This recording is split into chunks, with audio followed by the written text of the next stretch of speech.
ने कहा, मैं कहना चाहता हूं कि देखिए इसमें सत्यता है और बड़े स्तर की सत्यता है। प्लीज बताइए। क्योंकि बीजेपी की परिपाटी रही है कि देखिए वो इस मुल्क को में अमन और शांति नहीं चाहती है। वो चाहती है मुल्क जो है, ये मुल्क के लोग हमेशा कुछ ना कुछ विवादों में रहें। हिंदू और मुसलमान भाइयों में वो ना इत्तेफाकी चाहती है, तिरंगे क्योंकि अपने कारनामों को छिपाना चाहती है।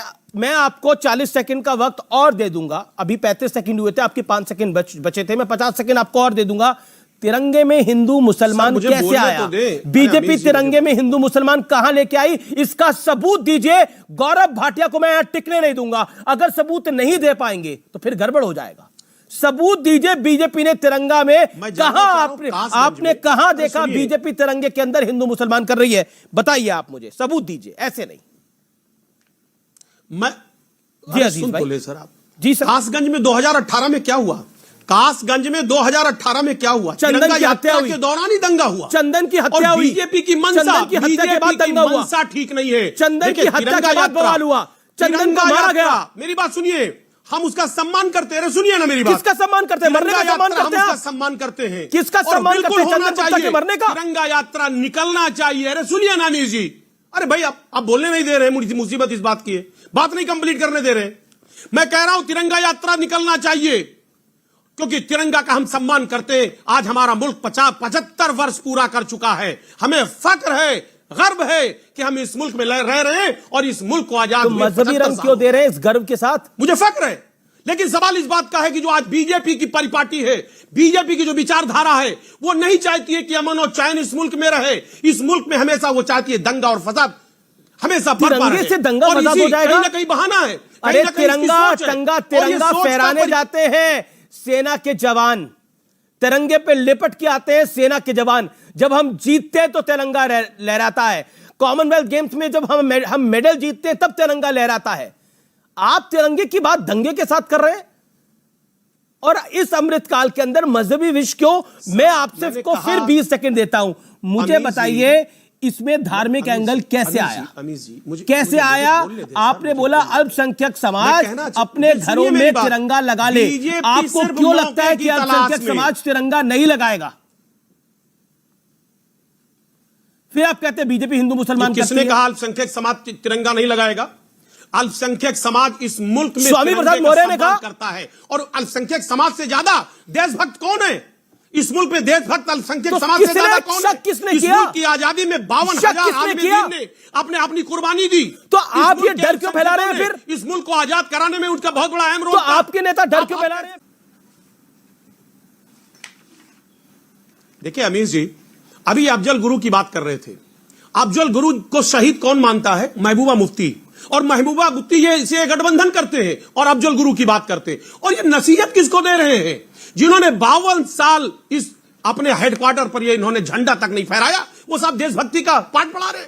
हम लोगों को देशभक्ति का पाठ पढ़ा रहे। सिद्धार्थनाथ सिंह कह रहे हैं कि आपका लेकिन आपकी पार्टी का डीएनए ही दंगाइयों वाला है। सिद्धार्थनाथ सिंह ने ट्वीट किया और कहा आपकी पार्टी का डीएनए ही दंगाइयों वाला है। तो तिरंगे का तक का अपमान किया है इन्होंने। तिरंगे तक का अपमान इन्होंने किया है। जो तिरंगे का जिसने अपमान किया हो, जिसने 52 साल तक अपने हेडक्वार्टर पे झंडा न लगाया हो, वो देशभक्ति की बात करता हो, वो तिरंगे की बात करता हो। तो आप दंगे के साथ क्यों जोड़ रहे हैं? देखिए आप कह रहे हैं कि बीजेपी ढोंग कर रही है तिरंगे के नाम पर, लेकिन अखिलेश जी कह रहे हैं कि दंगा यात्रा निकाल रहे हैं तिरंगा यात्रा की जगह। और जहां आपकी सरकार बनी वहां तिरंगे में भी चांद तारे दिखने लगे लोगों को। ऐसा क्यों बिहार में? जी अमीश जी, आपको मेरी आवाज मिल रही है? बिल्कुल मैडम। सबसे पहले तो भाई बहन के इस पावन पर्व रक्षाबंधन की आप सके सभी व्यूअर्स को और यहाँ पे बैठे सभी लोगों को बहुत बहुत शुभकामनाएं। अब यहाँ पे मैं सुन रही थी पिछले 14 मिनट से बहुत चर्चाएं हो रही थी। भाजपा के प्रवक्ता ने लाल चौक पे तिरंगा फहराने की बात करी। शुरुआत कश्मीर से ही करते हैं। कश्मीर में अनंतनाग में कुछ समय पहले, कुछ समय मतलब 10 दिन के भीतर एक वीडियो आपने भी देखा था, सामने आया था और ये खबर हर जगह चली थी कि कश्मीर के अनंतनाग के स्कूल के बच्चों को जबरदस्ती 20 रुपए में कहा गया कि आप झंडा खरीदिए। जब तक ये बात सामने आई, मीडिया ने इसके ऊपर सवाल उठाए, तब तक वो पैसा इकट्ठा हो चुका था। वही कश्मीर जहां पे 90 दिन से हमारे कश्मीर पंडित भाई बहन, आज 90वां दिन हो गया है, अपनी सुरक्षा की मांग के लिए धरने पे बैठे हुए हैं कि हमें सुरक्षा दी जाए। कश्मीर के ये हालात है। अब बात करते हैं, जब शुरुआत हुई थी, मेरे सवाल का जवाब, जहां आपकी सरकार बनी वहां दो जगह के बारे में चर्चा हुई थी, दिखने लगे अशोक चक्र के अंदर, बिल्कुल बिहार के अंदर, मुजफ्फरपुर में और मुजफ्फरपुर की चर्चा हुई, यहां पे सामने आया और ये बहुत ही शर्मनाक है और ये बिल्कुल भी बर्दाश्त नहीं किया जाएगा। मैं बतौर कांग्रेस पार्टी की प्रवक्ता यहां पे बहुत जिम्मेदारी से कह रही हूं, अब हमारी सरकार वहां पे है, एक ही दिन हुआ है और इसके ऊपर कड़ी से कड़ी कार्रवाई करी जाएगी और हमारे राष्ट्रीय ध्वज का अपमान करने वालों को कतई नहीं बख्शा जाएगा। दूसरी घटना आपने बताई हरदोई यूपी की। उत्तर प्रदेश वही प्रदेश है जहां पे बुलडोजर बाबा का राज है। उत्तर प्रदेश भी और देश में भी मोदी जी का राज है। उत्तर प्रदेश में इतनी बड़ी घटना कैसे हो गई? आपको तिरंगा यात्रा ढोंग क्यों लग रही है? अब 10 सेकंड, आपको तिरंगा यात्रा ढोंग क्यों लग रही है? तीसरी घटना, तिरंगा यात्रा ढोंग क्यों लग रही है आपको? कानपुर उत्तर प्रदेश की, जहां पे मैडम अमीश जी तीसरी घटना आप चौथी भी बता दीजिएगा, लेकिन तिरंगा यात्रा ढोंग क्यों लग रही है? बाबा के प्रदेश की, जहां पे इन्हीं के लोग, अमीश जी मैं 14 मिनट से बहुत शांति से सबकी बात सुन रही थी, मेरी बात कंप्लीट होने दीजिए। कानपुर के उत्तर प्रदेश में तिरंगा यात्रा में भाजपा के खुद के कार्यकर्ता आपस में भिड़ गए।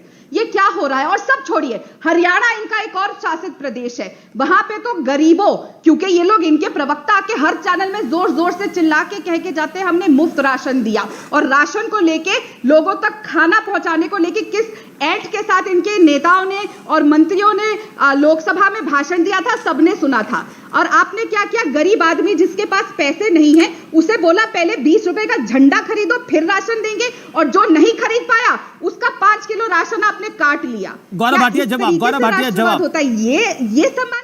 शोएब जमाई, तिरंगे को दंगे के साथ जोड़ना, तिरंगे को मजहबी झंडे के साथ जोड़ना क्या जायज है? शोएब जमाई, देखिए अमीश जी, तिरंगा झंडा हमारे देश की सिर्फ शान ही नहीं है, बल्कि तिरंगा झंडे के पीछे इतिहास में अंग्रेजों के खिलाफ जो एक लड़ाई लड़ी गई, उसका एक पूरा एक स्ट्रगल है। तिरंगा झंडा अपने आप में पूरी इस आंदोलन, स्वतंत्रता संग्राम के आंदोलन की कहानी का मर्म है। पिछले 47 सालों में, जब 1902 से लेकर 1947 तक, जब तक इसको अपनाया गया, इसमें आप देखेंगे पिंगाली जी ने जब उसको यहाँ से प्रपोज किया ट्राई कलर, बाद में 1947 में मुस्लिम लेडी सुरैया तैयब जी ने जब उसको उसमें ये अशोक चक्र इन्वॉल्व किया, वहां से लेकर ये एक पूरी की स्टोरी है। तो हमारे लिए तिरंगा महज सिर्फ एक फ्लैग नहीं है, बल्कि एक पूरे स्वतंत्रता आंदोलन को अपने दिल में, उसके मर्म को समाने वाली वो चीज है। वो एक बात, आपने बड़ी सुंदर बात करी। इसको मेरे सवाल का जवाब भी दे देते। आपने 1 मिनट बोला, ये तिरंगे को दंगे के साथ जोड़ना जायज है? मैं जवाब, हाँ, और क्या इसमें धार्मिक झंडा लगाना जायज है? अमीश जी, चूंकि धार्मिक झंडे की बात आपने मुजफ्फरपुर से की, जो बिहार है, ठीक है, वहां पे देखिए जो मुजफ्फरपुर में जो घटना हुई, उसके लिए हमारे पास एक कानून है, prevention of national honour act 1971। जिसने भी तिरंगे झंडे के साथ कोई छेड़छाड़ या उसके इंसल्ट की, उस पर कानूनी कार्रवाई होगी इस कानून के तहत। लिहाजा मुजफ्फरपुर में 2 बातें और ऐसी हैं जो तिरंगे से जुड़ी हैं। इसी मुजफ्फरपुर में जेपी नड्डा जी, जो बीजेपी के राष्ट्रीय अध्यक्ष हैं, उनके ऊपर FIR दर्ज कराया था चंदन किशोर पराशर ने, क्योंकि उन पर इल्जाम था कि उन्होंने तिरंगे झंडे का अपमान किया था जब कल्याण सिंह जी की जब अंत्येष्टि हो रही थी उस वक्त। ये मुजफ्फरपुर में ये दर्ज है, केस पता कर लीजिएगा। मुझे समझ में नहीं आ रहा तिरंगे पे। ओके शिवम 40 सेकंड्स थोड़ी में हो जाएगा। मैं सिर्फ एक चीज शोएब जमाई आपसे सीधा पूछना पड़े, आप सीधा पूछूंगा। I want means my word. सुन लीजिए, 30 सेकंड दे दीजिए मुझे, बस इतना बता दीजिए, एक नहीं 30 सेकंड दे दीजिए, फिर आप बोलिएगा। मुझे बस एक चीज कह दीजिए कि अगर जिस तरीके से मुजफ्फरपुर में तिरंगे के बीच में चांद लगा दिया, अगर इसी तरीके से तिरंगे के बीच में राम मंदिर बना दिया होता, तो क्या बस एक कानून बताकर और कार्रवाई बताकर आप चले जाते? इस देश की पूरी कांग्रेस, आरजेडी, जेडीयू, पूरा विपक्ष और पूरे मौलाना ये कहते कि ये देश हिंदू राष्ट्र हो गया है, ये भगवा हो गया है। बिना कुछ किए हुए आप इतना हंगामा कर देते हैं, इतना छाती पर मान कर देते हैं। आज आप चुपचाप निकल जा रहे हैं। ये कोई छोटी बात नहीं है। शिवम मैं जवाब दे रहा हूं। शिवम मैं जवाब दे रहा हूं मेरे भाई। इसी मुजफ्फरपुर में जेपी नड्डा बीजेपी के राष्ट्रीय अध्यक्ष के ऊपर एफआईआर दर्ज होती है तिरंगे के अपमान के लिए। क्या पूरे देश में इस पर संग्राम हुआ कि मैं बीजेपी सीधा पूरे पूछ देश में रहा हूं तिरंगे का आपसे, अपमान कैसे हुआ? एफआईआर हुई है क्योंकि तो कार्रवाई भी चीजें होंगी अपने आप, और वो तय करेगी पुलिस। लेकिन मुझे आप बता दीजिए, अगर यहां पर तिरंगे में राम मंदिर बना होता तो क्या आप इतनी शांति से ही बैठे होते? अपनी सीट से 2-2 फीट ऊपर उछल रहे होते आप, ये कहते हुए कि ये देखिए हिंदू राष्ट्र बन गया। ये उस पर जवाब नहीं दे रहे आप। ये क्या कह रहे हैं कि आप अपनी सीट से 2 फीट ऊपर उछल जाते हैं? क्योंकि बर्दाश्त नहीं होता ना इनसे राम मंदिर। अमीश जी बोलने दीजिए भाई। अरे भाई बहुत देर के बाद आपने मौका दिया, प्लीज बोलने हाँ, दीजिए। बोलिए, इतना बोलिए, interrupt करें तो बोलिए। कैसे चलेगा? अमीश भाई देखिए, अच्छा फिर ये आपने बड़ी सुंदर बातें बोली, फिर आप कंडेम करिए ना कि ये जो कहा जा रहा है तिरंगे की वजह से दंगा हो रहा है, और जो स्वामी प्रसाद मौर्य कह रहे हैं कि अल्पसंख्यक भाई अपने घरों पे तिरंगा लगा ले, नहीं तो बीजेपी वाले कुछ गड़बड़ कर देंगे। पहले क्यों आप बोलिए, गलत कह रहे हैं? पहले तो ये मैं आपको शक की निगाह से क्यों देखते हैं? पहले तो मैं एक अच्छी बात, आप अच्छी बातें ही करते हैं हमेशा। पहली बात तो मैं एक अच्छी सवाल बात का जवाब दे दीजिए मेरा 30 सेकंड के अंदर। जी जवाब दे रहा हूं। इसी मुजफ्फरपुर के खादी ग्राम उद्योग में 400 तिरंगे झंडे यहां से बन के जाएंगे, और कश्मीर के वादियों में मुजफ्फरपुर के बिल्कुल, बने बिल्कुल, हुए अच्छी बात है। 400 मेरे झंडे सवाल का कश्मीर के जवाब वादियों में दीजिए। फहराए जाएंगे। आप आज बिहार और मुजफ्फरपुर को इसलिए टारगेट कर रहे हैं क्योंकि सरकार बदल गई, रातों रात बीजेपी की सरकार बदल गई। आप विपक्ष कमाल की बात कर रहे हैं। सोच है कमाल की बात है। मुजफ्फरपुर के अंदर चांद तारे वाला झंडा दिखाई दिया आपको, इसमें सरकार टारगेट होती हुई दिखाई दे रही है। कैसी तुच्छ और घटिया सोच है। कमाल की बात है। हो रही है, देश के झंडे की बात हो रही है, आपको शक नहीं है, झंडे की बात नहीं हो रही। रुकना पड़ेगा शिवम, नहीं ये डिबेट को मैं यही रोकता हूं। रुकिए 30 सेकंड, रुकिए ना, रुकना पड़ेगा जनाब, रुकना पड़ेगा। आप मुंह में हाथ डाला है ना आपने, तो जवाब सुनना पड़ेगा आपको। आपने बोला टारगेट किया जा रहा है, सरकार बदल गई है, मुजफ्फरपुर के अंदर तिरंगे को टारगेट किया जा रहा है। आपको शर्म नहीं आ रही है बात कहते हुए? मुजफ्फरपुर में मेरे तिरंगे को, हमारे तिरंगे को टारगेट किया जा रहा है, उसमें चांद तारे लगा दिए गए हैं, उस पर आप एक लाइन नहीं बोल रहे। एक लाइन बोल रहे हैं कार्रवाई होगी तो हो जाएगा। सरकार की आपको चिंता हो रही है, आपको सरकार की चिंता है, मुझे तिरंगे की चिंता है, मुझे मां भारती की चिंता है, लेकिन आपको सरकार की चिंता है। फर्क यह है। पॉइंट नंबर 2 सुनिए, मैंने आपसे सवाल पूछा कि आप पर शक कर रहे हैं स्वामी प्रसाद मौर्य, आप पर शक कर रहे हैं स्वामी प्रसाद मौर्य, जवाब क्या है आपका? क्या जवाब है आपका? मुझे तो लग रहा है कि बहुत दर्द महसूस हो रहा है, बर्नाम की बिक्री भी बढ़ गई। नहीं, एक सेकंड, आप पता नहीं किस तरह की भाषा का आप इस्तेमाल करते हैं। एक सेकंड, किस तरह की भाषा का आप इस्तेमाल करते हैं? अरे भाई मैंने कहा जेपी नड्डा के ऊपर भी एफआईआर है इसी तिरंगे के अपमान का, तो उसको कानून 1971 prevention of national honour act के तहत सजा मिलेगी। इसी कानून के तहत स्वामी प्रसाद मौर्य आपकी इज्जत उतार रहा है, उस पर आप कुछ नहीं बोल पा रहे। इसमें बुरी बात क्या है? पता नहीं क्यों इतना परेशान है आप। स्वामी प्रसाद मौर्य कह रहा है कि शक है उनको आप पर। स्वामी प्रसाद मौर्य ने बोला मुझे उनको शक है आप पे। आपका जवाब क्या है? यही कोई बीजेपी के नेता अगर कह देता तो आप आसमान उठा देते, यही कोई आरएसएस कह देता आप आसमान उठा देते। आप बोलते कैसे कर सकते हैं? क्या समाजवादी पार्टी का नेता मुसलमानों पर देश के शक नहीं कर रहा, डर का माहौल नहीं फैला रहा? वो कैसे कह सकता है, वो कैसे कह सकता है कि तिरंगा लगाए मुसलमान अल्पसंख्यक, नहीं तो बीजेपी कुछ गड़बड़ कर देगी? ये शक क्यों? तिरंगा सुनिए, जिस तरीके से हनुमान जी ने सीना चीर के राम को दिखाया था, शायद मुसलमान अपना सीना चीर किसी ने नहीं मांगा, किसने मांगा उसको जवाब दो। शोएब भाई तिरंगा दही जम के तुम्हारी गौरव भाटिया स्वामी प्रसाद मौर्य पर चुप्पी नहीं है, और ये बोल रहे हैं वीर सावरकर जी का। अरे भगवान राम को तुम बैन करोगे? तुम्हें कैन के अंदर बैन करके और तालिबान भिजवा देंगे। अरे सुनो, तुम्हें कुछ ज्ञान नहीं है। ये अरे आप भारत ये किसका बयान है? तालिबान, हम तालिबान तुम्हारा भाई लगता है? आप उसके तालिबान तुम्हारा भाई लगता है? हो गया ना? अरे तुम बताओ, यहाँ पे जो पूछ रहे हैं, मैंने कहा कि तालिबान के लिए तुमने ट्वीट किया कि नहीं किया? भगवान राम को तुम बैन कराओगे? आतंकी कैन में बैठे हुए बैन करवाओगे भगवान राम को? मैं तुमसे एक सवाल पहले पूछूंगा, तुम उत्तर दो, फिर तुम पूछो, मैं उत्तर दे दूंगा। नहीं किया था, बताओ। मैं एक सवाल पूछूंगा, अगर हिम्मत है तो उत्तर दे दो। बताओ, दोगे? हिम्मत है? अब मैं सवाल मैं पहले पूछ रहा एक हूं। सवाल पूछता हूं, फिर मैं तुम सवाल एक सवाल पूछ रहा हूं, पूछो। सुन लो। चर्चा में अरे अच्छा सुन लो लगेगा भाई। लोगों को। अरे सुन नहीं, लो। पहले मैं पूछता हूं। अरे भाई पहले सुन मैं लो, पूछ रहा हूं। पहले मैं अरे एक पूछूंगा। सवाल में पूछ रहा हूं क्यों? ना, आप इतनी पहले देर से आप पूछ रहे हैं सवाल ना।